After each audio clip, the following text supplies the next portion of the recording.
BJP নেত্রী রেখা পাত্রকে দৌড় করালো গ্রামের সাধারণ মহিলারা মিলে সাধারণ পাবলিক মিলে বিজেপি নেত্রী রেখা পাত্রকে যে দৌড় করিয়েছে তাতেই বিজেপি নেতারা এখন ভয় পেতে শুরু করেছে।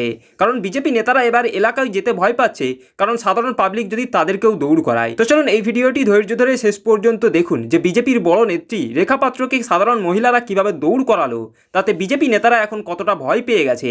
এই ভিডিওটি ধৈর্য ধরে শেষ পর্যন্ত দেখলেই প্রমাণ পেয়ে যাবেন।